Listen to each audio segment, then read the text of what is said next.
teh India itu kan sebagian besar pakai kapulaga. Dan kapulaga ini salah satu antibiotik tanda kutip yang ada pada tumbuhan selain cengkeh dan bunga lawang. Dia antibiotik. Jadi misalkan kalau teman-teman mau bikin misalkan teh rempah gitu kan, ya gampang aja.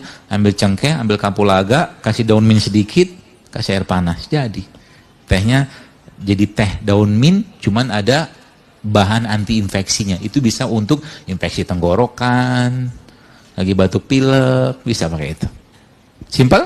Simple. Biji rempah.